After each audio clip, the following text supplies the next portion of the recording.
ఉచిత పథకాలతో చాలా ప్రమాదం ఉందని తెలంగాణ హైకోర్టు ఆందోళన వ్యక్తం చేసింది.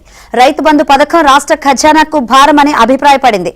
ప్రభుత్వాల తప్పులకు అధికారులు న్యాయస్థానాల చుట్టూ తిరగాల్సి వస్తోందని వ్యాఖ్యానించింది.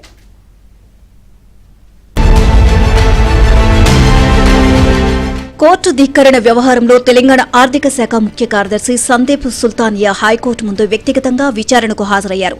ఈ క్రమంలో ధర్మాసనం కీలక వ్యాఖ్యలు చేసింది. ఆయనపై 1000 కేసులు ఉన్నాయని, అవన్నీ విచారణ చేస్తే జీవితకాలం జైల్లో ఉండాలని పేర్కొంది. ప్రభుత్వాలు చేసిన తప్పులకు అధికారులకు ఈ పరిస్థితి వచ్చింది అన్నారు. అధికారులను హైకోర్టుకు పిలిపించడం బాధగా ఉందని, తప్పనిసరి పరిస్థితుల్లో హాజరు కావాలని ఆదేశిస్తున్నామని న్యాయస్థానం తెలిపింది. ఉచిత పథకాల వల్ల చాలా ప్రమాదం ఉందని, రైతు బంధు అనేది సంపన్నులు, అధికారులు కూడా తీసుకుంటున్నారని, ఇది చాలా బాధాకరమని ఆవేదన వ్యక్తం చేసింది. రైతు బంధుతో రాష్ట్ర ఖజానాకు భారమని హైకోర్టు వ్యాఖ్యానించింది. ఉచిత పథకాల కారణంగా పల్లెటూర్లలో పనిచేయడానికి కూలీలు దొరకని పరిస్థితి ఏర్పడిందని, రైతుల స్థితి ఘోరంగా తయారైందని అభిప్రాయపడింది.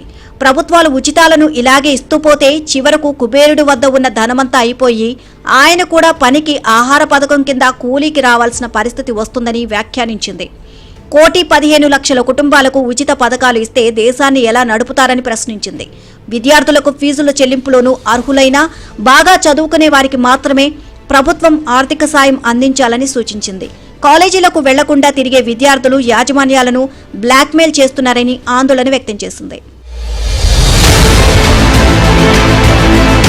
కోర్టు ధిక్కరణ కేసులో గురువారం హైకోర్టు కీలక ఆదేశాలు జారీ చేసింది. కంటోన్మెంట్ బోర్డుకు బకాయిలు విడుదలపై కోర్టు ఉత్తర్వులు ధిక్కరించడంతో హైకోర్టు సీరియస్ అయింది. సందీప్ సుల్తానియా ఎక్కడ కనిపిస్తే అక్కడ అరెస్ట్ చేసి హాజరుపరచాలని హైదరాబాద్ సిపిని హైకోర్టు ఆదేశించింది. శుక్రవారం ఖచ్చితంగా హైకోర్టు ముందు హాజరవుతానని తెలపడంతో సుల్తానియాకు బెయిలబుల్ వారెంట్ జారీ చేయడంతో పాటు 5,000 పూచికత్తుతో బెయిల్పై హైదరాబాద్ సిపి విడుదల చేశారు. ఇక సందీప్ సుల్తానియా బెయిల్పై విడుదల వివరాలను హైదరాబాద్ పోలీసులు కోర్టుకు సమర్పించారు.